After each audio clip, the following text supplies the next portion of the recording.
Mahalliy xabar bilan davom etamiz. Farg'ona viloyatida mashinada qasddan odam bosib ketib, uning o'limiga sababchi bo'lgan fuqaroga nisbatan qonuniy chora ko'rildi. Holat tafsilotlari navbatdagi lavhada. Mana bu tasvirga e'tibor bering.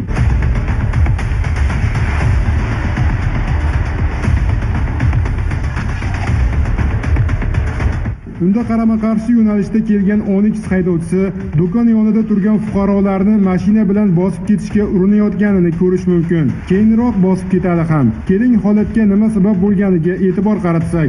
Avval ham 2 marta sudlangan qo'qonlik fuqaro Ibrohimov o'zganing nomida bo'lgan Onyx avtomashinasida Qo'qon shahar Amir Temur ko'chasida joylashgan mahalladoshining savdo do'koni yoniga keladi va signal chaladi.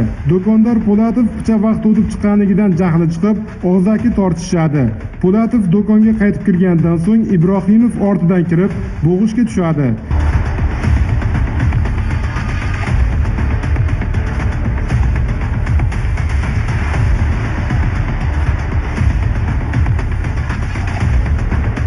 Ikkovlari biroz yo'qolishgandan keyin do'konchiga yengil tan jarohati yetkazgan Ibrohimov do'kondan 2 dona ichimlik suvini ochiqdan ochiq talon-taroj qilib, avtomashinada ketib yuboradi.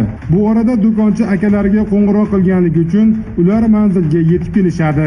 Ibrohimov oradan yarim soatcha o'tib qaytib keladi va jinoiy harakatlarini davom ettirib, yaqin atrofdagi svetoforning qizil chirog'i yongani va avtomashinalar to'xtab turgani uchun harakatni to'xtatib, transport vositasi orqasida turgan do'konchining akasiga qasddan tan jarohati yetkazish maqsadida katta tezlikda orqaga harakatlanadi. Nishondagi fuqaroni mashinasida bosib o'tadi va transport vositasi ostida jabrlanuvchi qolib ketganini bilsa-da, yana mashinani old tomonga harakatlantirib, g'ildiraklari bilan fuqaroni bosib o'tib, voqea joyidan qochib yashirinadi. Og'ir tan jarohatlari olgan jabrlanuvchi oradan 10 kun o'tib shifoxonada vafot etadi. Mazkur holat yuzasidan yuritilgan jinoyat ishi Beshariq tumani sudida ko'rib chiqilib, sudlanuvchiga Jinoyat kodeksining tegishli moddalariga asosan jazo tayinlandi.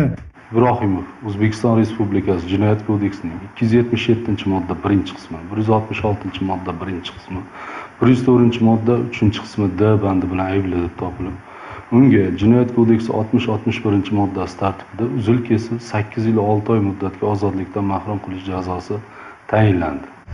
Jazoni qattiq tartibli koloniyalarda o'tash belgilandi.